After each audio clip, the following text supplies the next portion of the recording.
The day Lauren became a millionaire was the day I became invisible. Not literally, of course, though given how she looked right through me at her grandfather's funeral, you'd think I'd developed some kind of superpower. The old man left her everything: the mansion on Shaker Heights, the investment portfolio, even his collection of vintage cars that he never let anyone touch. $3.7 million to be exact. I know because I helped her count it. My name is Nick Parish, and I used to think I knew my wife. I run Parish Security Solutions here in Cleveland. Nothing fancy, just cameras, alarms, and the occasional corporate consultation.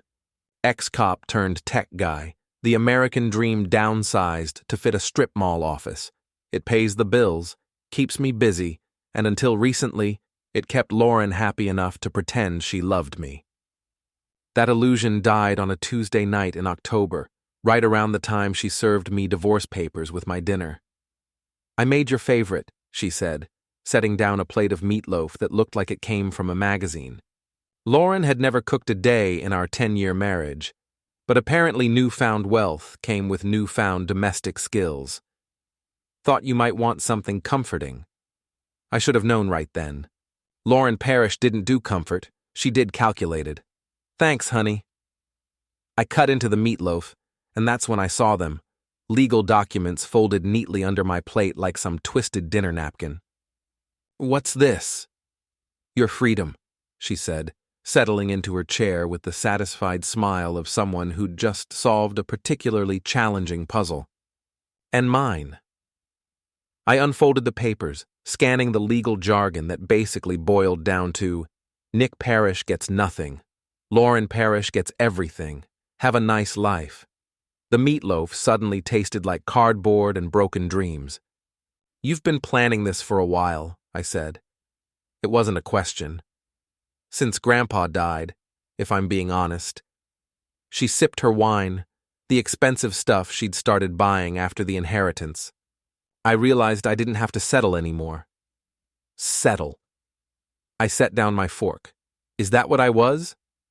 "Oh, Nick." She reached across the table and patted my hand like I was a confused child. "You're a good man. You're just not enough." Not anymore. Through the dining room window, I could see Carter Reddick's black BMW parked at the end of our driveway. Carter, her high school boyfriend, turned real estate mogul. Carter, who'd been calling her for business advice ever since the inheritance cleared probate. Carter, who was probably sitting in his car right now, checking his Rolex and wondering if his girlfriend had finished destroying her marriage yet. "He's waiting for you," I said. Lauren didn't even have the decency to look embarrassed. Carter understands ambition. He understands what it means to want more from life. And I don't? You install security cameras for a living, Nick. You drive a 10-year-old Honda. You shop at Target. She said Target like it was a communicable disease. I'm worth almost $4 million now. I can't be seen with someone who fixes things for other people. The words hit harder than I expected. Not because they were cruel. I'd grown used to Lauren's casual cruelty over the years, but because they were so perfectly calculated to cut deep. She'd been studying me, learning my weaknesses, preparing for this moment like a general planning a siege. I signed the papers. What else was I going to do? Beg her to love me? Fight for a woman who thought my life's work was beneath her? I'd rather eat glass. "There," I said, sliding the documents back across the table. "Congratulations. You're free." I pulled off my wedding ring and set it next to her wine glass. The gold band looked small and cheap against the crystal, probably because it was. We'd bought our rings at a mall jewelry store back when we were young and stupid and thought love was enough. "You can keep the house," I said, standing up. "I'll be out by the weekend." Lauren blinked. I think she'd been expecting tears or anger or at least some kind of dramatic scene she could tell her friends about later. Instead, she got quiet acceptance and a man walking away from the table. "That's it?" she called after me. "You're just going to leave?" I paused in the doorway. "What did you expect, Lauren? A fight? Some grand gesture to win you back?" I smiled, and I could see it unsettled her. "If you wanted drama, You should have hired a theater. I grabbed my jacket from the hall closet and headed for the door. Behind me, I could hear Lauren's heels clicking on the hardwood as she followed. Where are you going? To start over, I said. Isn't that what you wanted? I walked out into the October night, past Carter's BMW with its engine running and its driver pretending not to watch me. I didn't look back at the house, didn't wave goodbye, didn't give Lauren the satisfaction of seeing me break down. But as I drove away in my 10-year-old Honda, I caught a glimpse of her in the rearview mirror. She was standing in the doorway, still holding her wine glass, watching me disappear into the darkness. For just a moment, she looked uncertain, vulnerable, almost like the woman I'd fallen in love with all those years ago. Almost. By the time I reached the end of our street, Carter was already walking up the driveway, and Lauren was closing the door behind her. The porch light went out, and just like that, 10 years of marriage became history. I drove to the nearest bar and ordered a beer. The bartender, a guy about my age with tired eyes and calloused hands, didn't ask any questions. He just set the bottle down and left me alone with my thoughts. That's when I started planning. See, Lauren made one crucial mistake that night. She assumed that because I fixed things for a living, I didn't know how to break them. She thought that because I'd accepted her decision quietly, I was weak. She believed that because I'd walked away without a fight, I was beaten. She was wrong on all counts. I pulled out my phone and scrolled through my contacts until I found the number I was looking for. Jay Morrison, my old partner from my police days, now working private security downtown. If anyone would understand what I was going through, it would be Jay. Nick? His voice was gravelly from too many cigarettes and too many late nights. What's wrong? Lauren filed for divorce, I said. She's kicking me out. Jesus, I'm sorry, man. You want to talk about it? Actually, I said, taking a long pull from my beer, I want to talk about revenge. Jay was quiet for a moment. Then, what did you have in mind? I'm still working that out, but Jay, whatever I decide to do, it's going to be perfect. It's going to be legal. And it's going to leave her wishing she'd never heard the name Carter Reddick. Don't get caught, Jay said. Don't get even. Get creative. I smiled for the first time all day. Now you're talking my language. Lauren threw her freedom party 3 days later. I know because she sent me an invitation. The envelope arrived at my new apartment, a one-bedroom dive on the west side where the neighbors argued in Spanish and the elevator only worked on weekdays. The invitation was printed on thick, expensive cardstock with gold lettering that probably cost more than my monthly rent. You're cordially invited to celebrate Lauren Parish's new beginning, it read. Cocktails, dinner, and dancing at the Shaker Heights estate. Black tie optional, but encouraged. At the bottom, in Lauren's handwriting, thought you might want to see what you're missing. L. I had to admire her commitment to being petty. Most ex-wives would have been content with taking half of everything. Lauren wanted to rub my nose in what she'd won. I wasn't planning to go, obviously. I had better things to do, like setting up my new office and figuring out how to rebuild my life from scratch. But then Mia called. Mia Rodriguez was my office manager, a sharp-tongued woman in her 50s who'd been keeping my business running since I'd started it. She had a gift for gossip and a talent for making me laugh even when everything was falling apart. You see the invitation? She asked without preamble. Hard to miss, I said. Gold lettering really makes it pop. You going? Hell no. Good. Because I am. I sat up straighter on my second-hand couch. What? My cousin Maria does catering. She got hired for the party, asked if I wanted to make some extra cash serving drinks. Mia's voice had that conspiratorial tone that meant she was up to something. Figured you might want some inside intelligence. Mia, you don't have to, please. After what that woman did to you, I wouldn't miss this for the world. 2 hours later, Mia called back with a full report. Jesus Christ, Nick. You should see this place. She's got ice sculptures, a string quartet, and enough champagne to float a boat.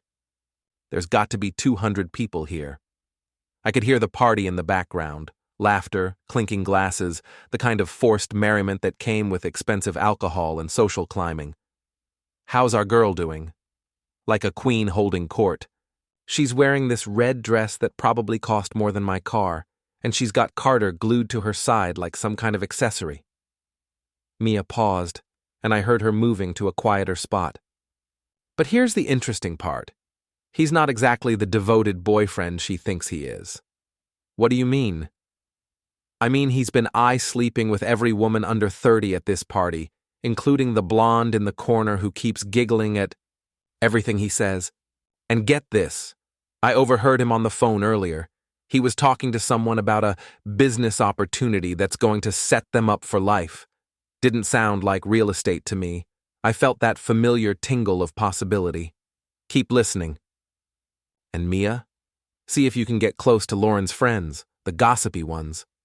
Already on it, boss. By the time Mia called back with her final report, I had the beginnings of a plan. Okay, so here's what I learned, she said. I could tell she was driving, probably heading home after the party wound down.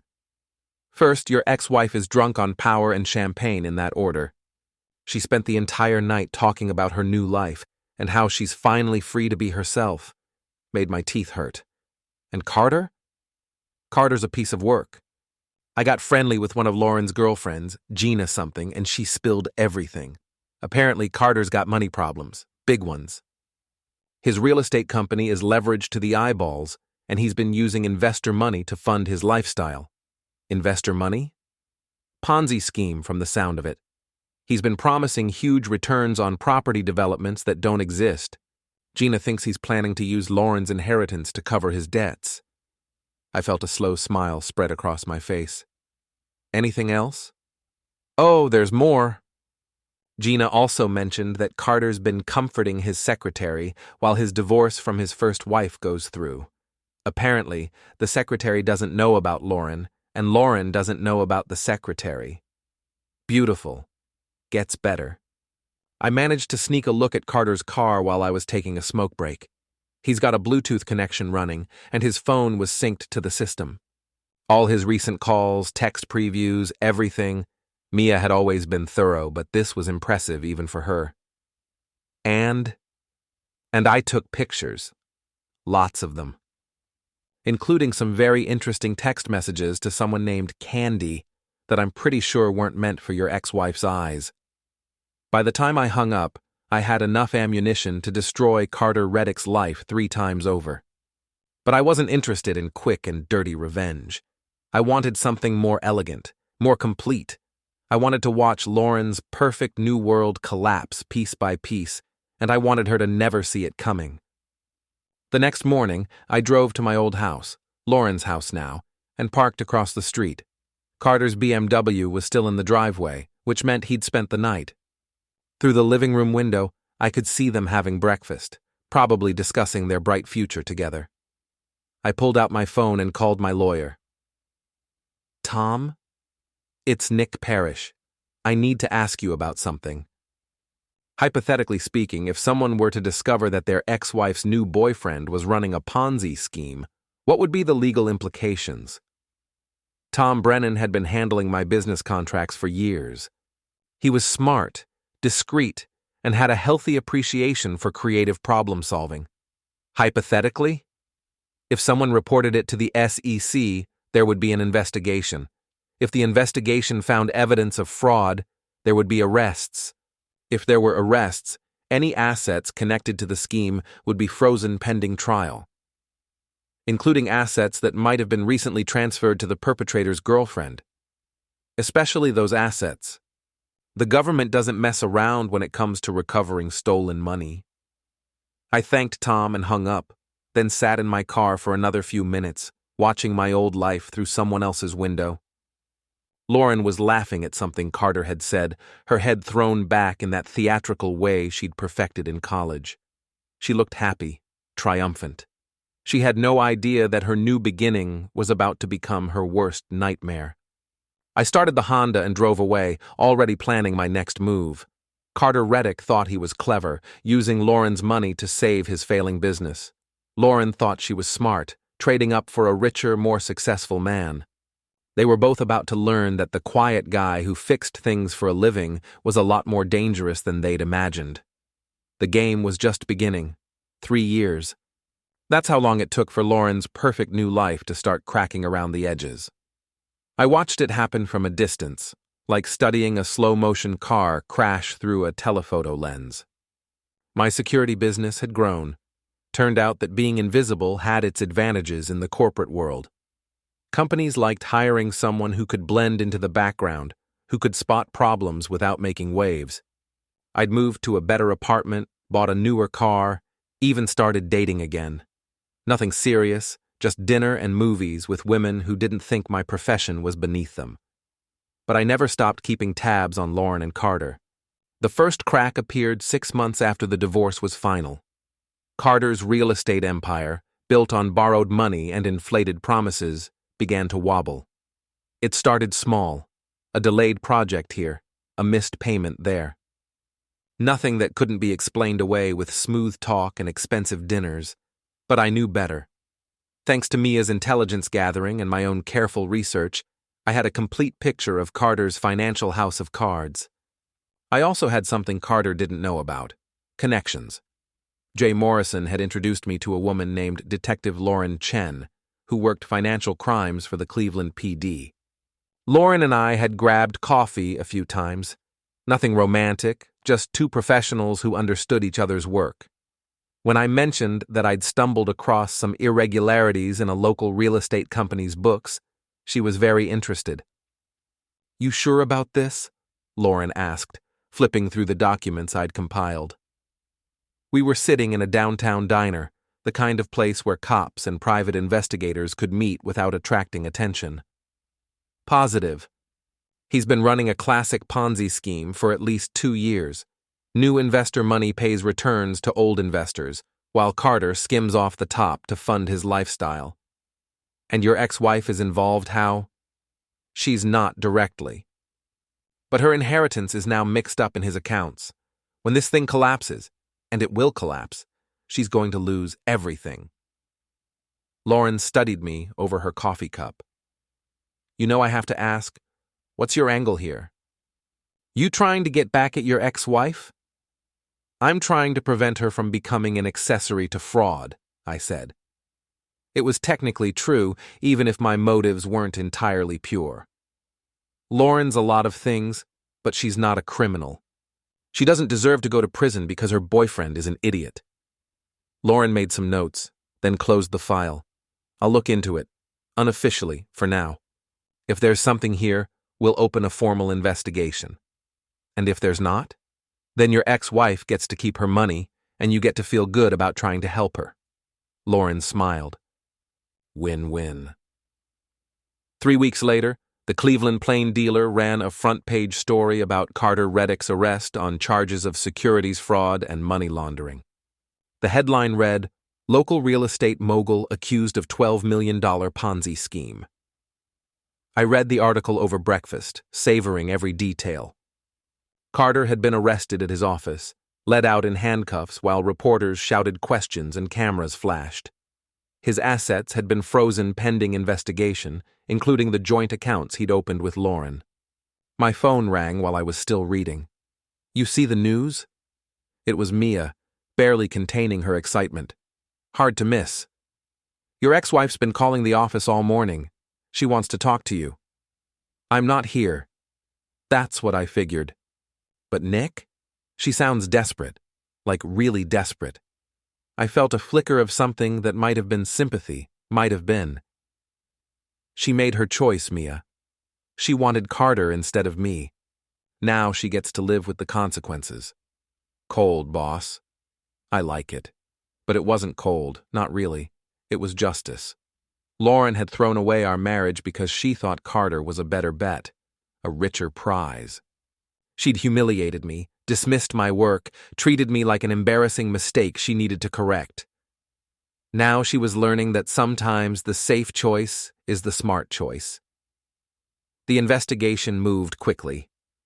Within a month, Prosecutors had traced Carter's money through a maze of shell companies and offshore accounts. They found evidence of forged documents, falsified financial statements, and investor funds used to pay for everything from Carter's BMW to Lauren's engagement ring. Yes, engagement ring. Apparently, Carter had proposed just days before his arrest, probably hoping that spousal privilege would protect Lauren from having to testify against him. It was a smart move, legally speaking. Too bad he'd waited too long to make it. The ring was seized along with everything else.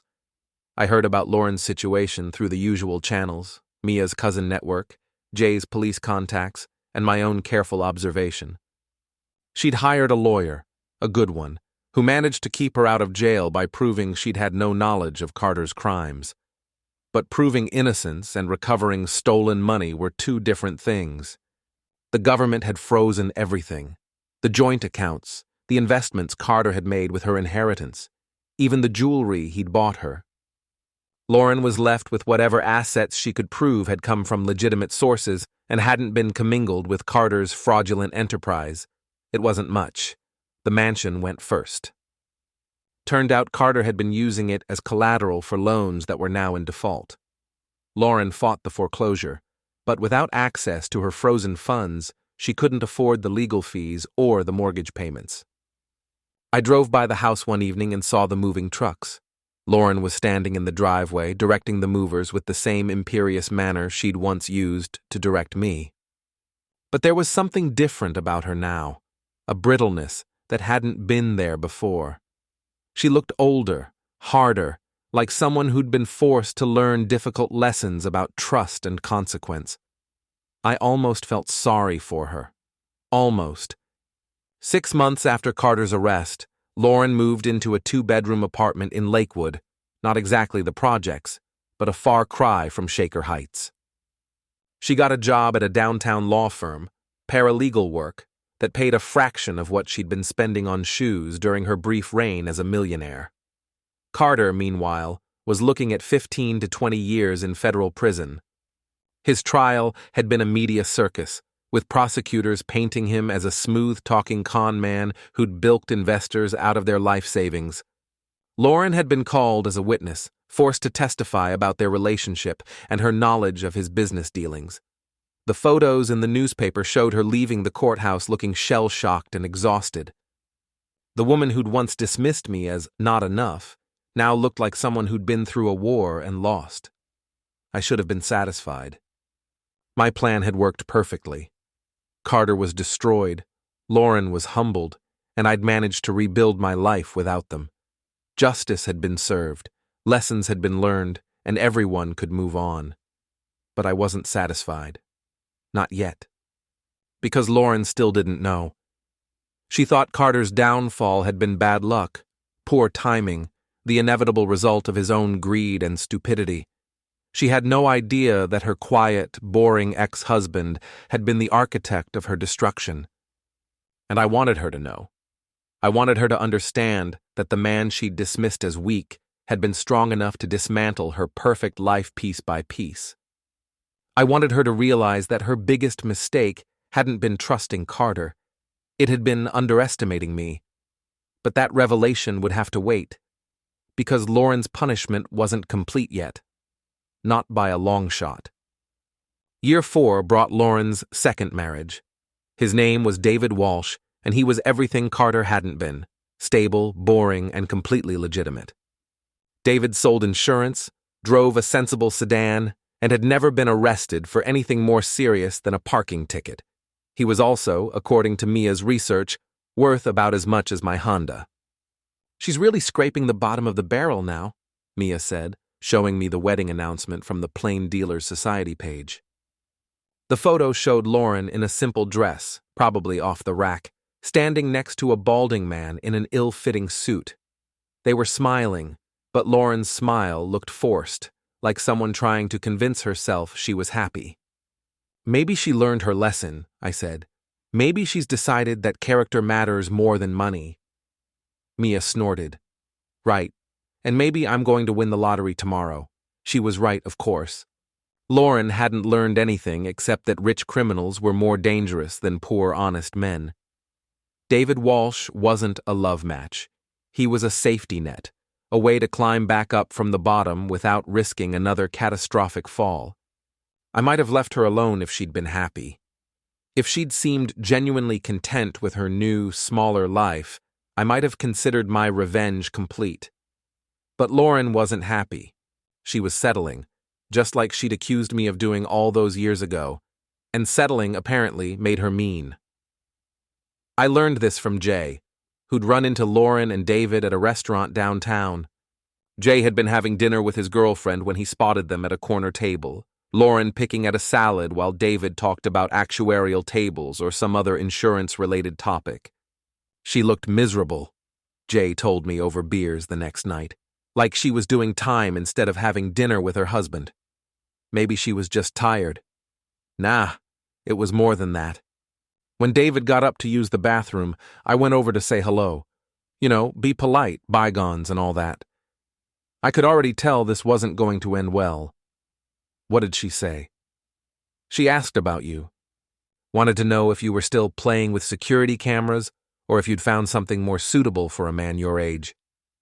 The casual cruelty of it hit me like a slap. Even now, even after everything that had happened to her, Lauren couldn't resist taking shots at my profession, my life, my choices. What did you tell her? I told her you were doing great. New apartment, successful business, dating a nice woman. Jay grinned. That last part was a lie, but I figured she didn't need to know that. How did she take it? Like someone had just told her that her ex-husband was happier without her than she was without him. Which, let's face it, is probably true. That night, I sat in my apartment thinking about Lauren's question, playing with security cameras, as if the work I did, the business I'd built, the clients I'd helped were some kind of elaborate hobby. As if providing safety and peace of mind to people was somehow beneath the dignity of a woman who'd married an insurance salesman for security. That's when I decided Lauren needed one more lesson. One final demonstration of what the man she'd dismissed as weak was actually capable of. But this time, I wasn't going to work from the shadows. This time, I was going to let her see me coming. I started by buying the building where Lauren worked. It wasn't difficult. The law firm was struggling. The landlord was motivated, and I had cash from the sale of some investments I'd made during my invisible years. The purchase was handled through a shell company, of course. I wasn't ready to reveal myself yet. As the new owner, I had legitimate reasons to upgrade the building's security system. I installed new cameras, improved the access controls, and added monitoring equipment that would make the Pentagon jealous. All perfectly legal, all completely professional, and all giving me a front-row seat to Lauren's daily routine. I watched her arrive each morning at 8:30, always carrying the same worn leather briefcase and wearing variations of the same 3 business suits. I watched her eat lunch at her desk, usually a salad from the deli across the street, while she worked through legal documents with the focused intensity of someone who couldn't afford to make mistakes. I watched her leave each evening at 6, walking to the bus stop with the tired gait of someone who'd once owned luxury cars and now rode public transportation. But mostly, I watched her pretend to be content with a life that was slowly suffocating her. The plan I developed was elegant in its simplicity. I was going to offer Lauren everything she'd ever wanted: money, status, security, respect, and then I was going to take it away. But first, I was going to make sure she knew exactly who was holding the strings. I started by having flowers delivered to her office.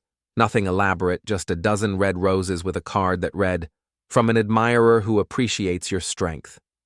The next week, it was chocolate.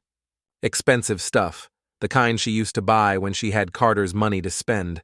The card read, "For someone who deserves the finer things in life." The third week, I had a bottle of champagne delivered.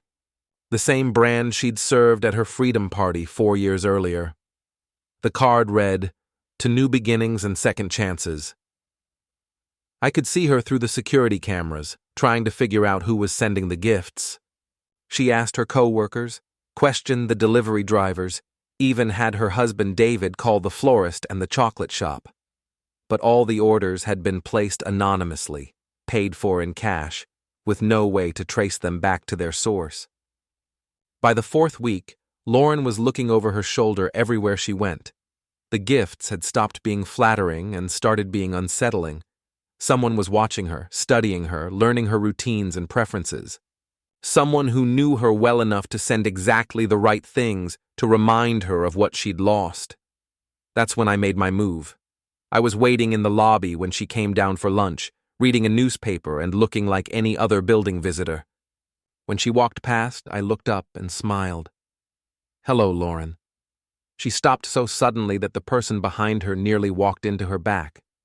For a moment, she just stared at me, her face cycling through surprise, confusion, and something that might have been fear. "Nick?" Her voice was barely above a whisper. "What are you doing here?" "I work here," I said, folding my newspaper and standing up. "Well, technically, I own here.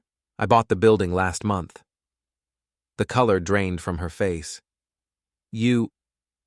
what?" "Surprise!" I spread my arms wide, enjoying the look of dawning horror in her eyes. "Your mysterious admirer is your boring ex-husband, the one who plays with security cameras for a living." Lauren looked around the lobby as if she were seeing it for the first time. The new cameras, the upgraded security desk, the professional monitoring equipment, all of it suddenly made terrible sense. "You've been watching me," she said. "I've been protecting you," I corrected. "This is a security building now. Everyone who works here is safer because of the systems I've installed, including you." The gifts were from someone who wanted to remind you that you're worth more than a cramped apartment and a husband who talks about insurance over dinner. I stepped closer, close enough that she had to look up to meet my eyes. Someone who wanted you to remember what it felt like to be appreciated. "What do you want, Nick?" It was a good question. What did I want? Revenge? Closure? An apology for 4 years of casual humiliation and dismissive comments? "I want to offer you a job," I said. Lauren stared at me like I'd just offered to sell her the moon. "A job?" "Senior security consultant for Parish Security Solutions. Salary of $150,000 a year, plus benefits, company car, and a generous expense account." I handed her a business card with my company's logo, a logo she'd never seen before, because Parish Security Solutions had grown far beyond the strip mall office she remembered. You'd be working with corporate clients, helping them assess vulnerabilities and implement protection protocols. It's challenging work, well compensated, and it would put you back in the social circles you used to travel in. She turned the card over in her hands, studying it like it might explode. "Why?" "Because you're smart, you're detail-oriented, and you understand how people think. Those are valuable skills in my line of work." I paused. "And because I think you deserve better than what you have now." David. David sells insurance to people who already know they need it. You'd be selling security to people who don't know they're vulnerable. It's a much more interesting challenge. I could see her mind working, calculating the possibilities. $150,000 a year was more than triple what she was making as a paralegal. It was enough to move out of the Lakewood apartment, enough to buy a decent car, enough to start rebuilding the life she'd lost when Carter's world collapsed. It was also too good to be true, and Lauren was smart enough to know it. "What's the catch?" she asked. "No catch. Just a job offer from someone who knows your potential." I checked my watch, a nice one, she'd notice, the kind of accessory that suggested success. "Think about it. Talk to David. If you're interested, call me." I walked away before she could respond, leaving her standing in the lobby with my business card and a head full of questions she couldn't answer. That evening, I got the call I'd been expecting. "Jay? It's Lauren Parish. I mean, Lauren Walsh now. I was wondering if we could meet for coffee." Jay had agreed to help with this phase of the plan, though he'd made me promise that whatever I was planning wouldn't cross any legal lines. I'd assured him it wouldn't, which was technically true. Everything I was about to do was perfectly legal. It was also perfectly devastating. She wants to know if you're legitimate, Jay reported after their meeting. Asked about your business, your clients, whether the job offer is real. What did you tell her? The truth. That Parish Security Solutions is one of the most successful firms in the city, that you've got contracts with half the major corporations in Cleveland, and that you're exactly the kind of employer she'd be lucky to work for. All of which was true. My business had thrived during Lauren's years of struggle, partly because I'd thrown myself into work as a way of avoiding the temptation to interfere with her life too directly. I had corporate clients, government contracts, and a reputation for discretion and effectiveness that had made me wealthy in ways Lauren couldn't imagine. Did she seem interested? Interested and suspicious. She knows you didn't track her down after 4 years just to offer her a job out of the goodness of your heart. But she's going to take it anyway. Oh yeah, she's going to take it. The money's too good, and her current situation is too desperate. But Nick? She's going to be watching for the trap. Good, I said. I want her to see it coming. Lauren gave her notice at the law firm the next week.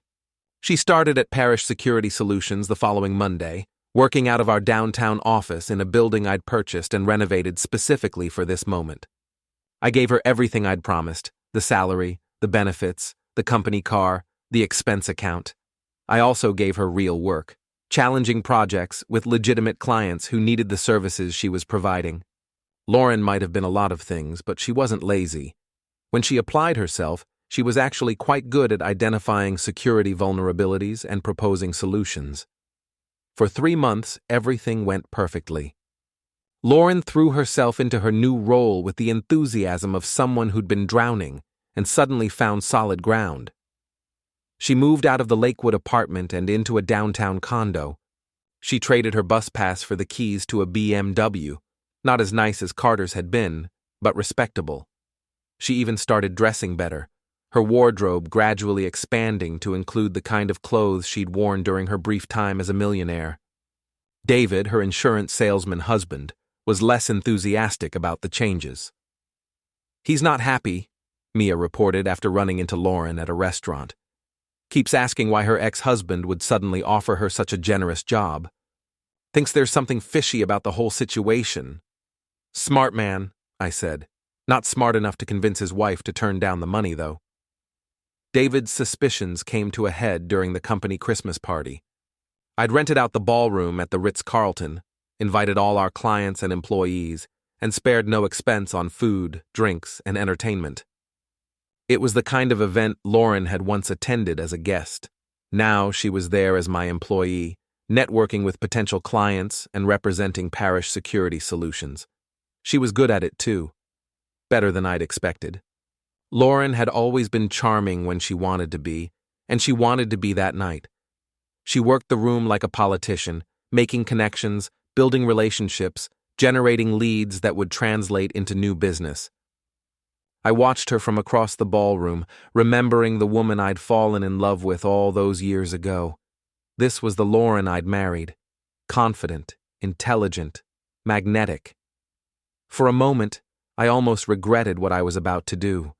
Almost. She looks happy, said a voice behind me.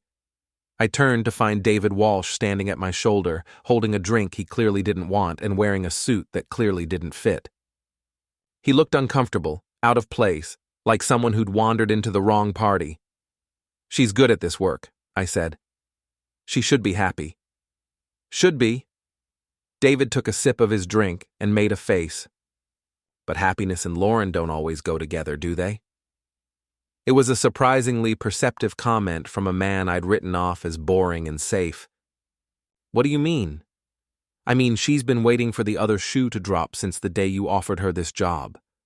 She knows you didn't hire her out of kindness, and she knows this isn't going to last forever. David looked at me directly for the first time. The question is, what do you want from her? I want her to succeed, I said. I want her to be the person she's capable of being. And when she's proven that, when she's rebuilt her confidence and her bank account and her sense of self-worth, what happens then? I didn't answer, because we both already knew. David nodded slowly. That's what I thought. You know, Nick, I may just be an insurance salesman, but I understand risk assessment. And right now, my wife is the biggest risk in my portfolio. He walked away before I could respond, leaving me alone with my thoughts and my champagne. The other shoe dropped 3 months later, on a Tuesday morning in March.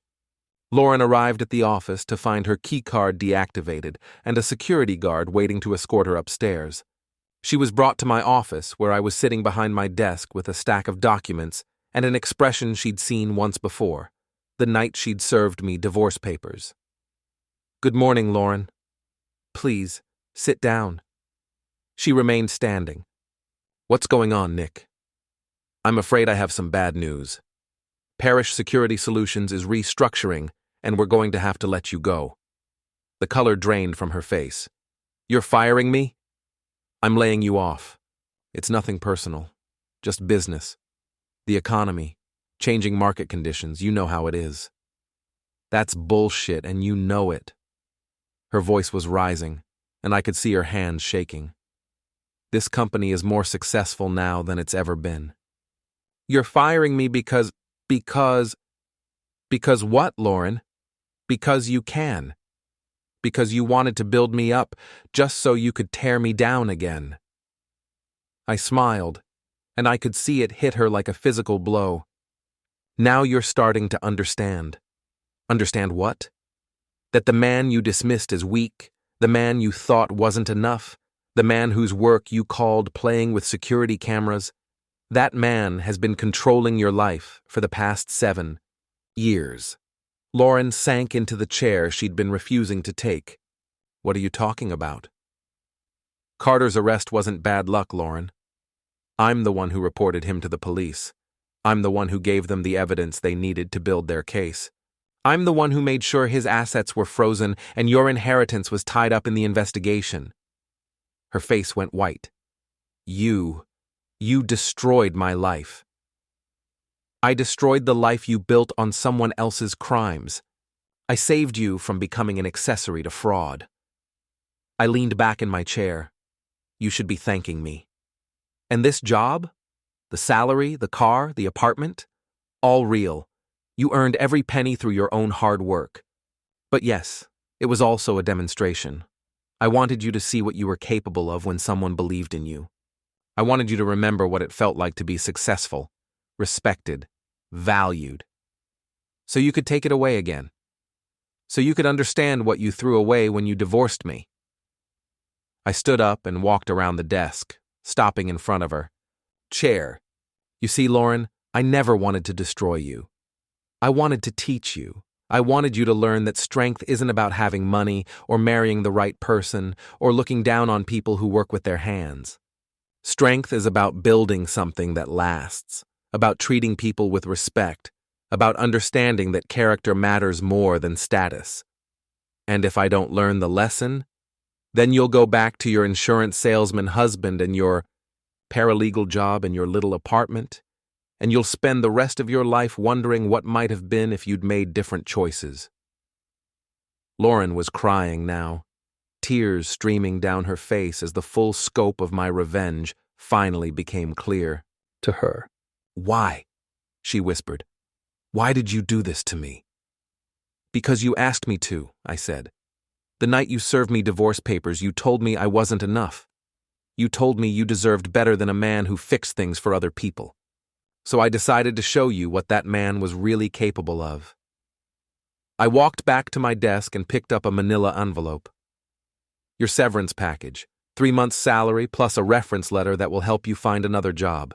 You're talented, Lauren. You'll land on your feet." She took the envelope with trembling hands. "What about the car?" "Keep it. Consider it a going-away present." "And David?" "That's between you and him. But if I were you, I'd think carefully about what you tell him. David's a good man.